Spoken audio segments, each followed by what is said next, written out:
សង្ក្រាន្តច្រើនឆ្នាំមួយទៅទ្រូងសែនមកសៅនឹកព្រួយក្រែងទៅ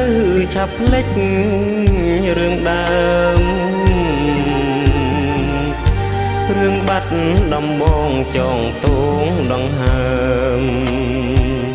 កាលជួបស្រីឆ្នើមប្រដៅសន្សើមផ្ការីស្គូស្គីអូនដើររើសក្រុមក្នុងស្ទឹងសង្កែភាំងដូចដួងខែផ្គាល់ខួយមានស្នេហ៍នេត្រាពនរី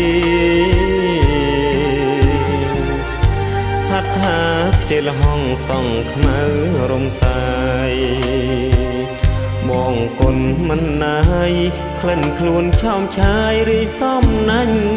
ស្នេហ៍វីចិត្តត្រកអើយកុំបាច់គូអីនៅក្នុងលោកីស្រីឡគ្មានទេមានតែរំដួលដងស្ទឹងសង្កែដែលខ្ញុំលួចស្នេហ៍ទោះរយខួបខែក៏នៅចាំចងឥឡូវរដូវផ្ការីកវិលវិញទ្រូងសែនតោម្នេញព្យុះកម្មបក់ដេញបាត់ផ្កាមួយតងត្រីក្រឹមអូនស្លាប់នៅក្នុងដបបងលីខិតនួនល្អងបងទុកត្រប់ខ្នងដេកស្លាប់ក្នុងភ្នំ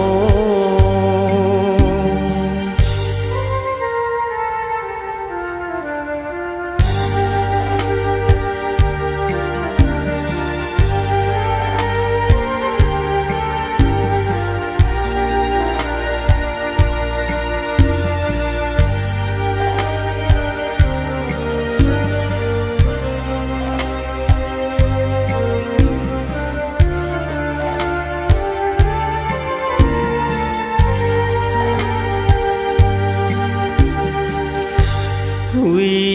ចិត្តត្រកអើយកុំបាច់គូអីនៅក្នុងលោកីស្រីឡ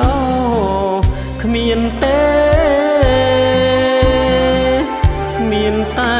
រំដួលដងស្ទឹងសង្កែដែលខ្ញុំលួចស្នេហ៍ទោះរយខួបខែក៏នៅចាំចងឥឡូវរដូវផ្ការីកវិលវិញទ្រូងសែនតោម្នេញព្យុះកម្មបក់ដេញបាត់ផ្កាមួយតង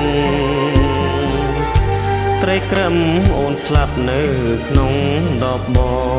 ងលីខិតនួនល្អងបងទុកទ្រពខ្នងដេកស្លាប់ក្នុងភ្នំបាទអរគុណច្រើនបើមានខុសឆ្គងសូមខន្តីអភ័យ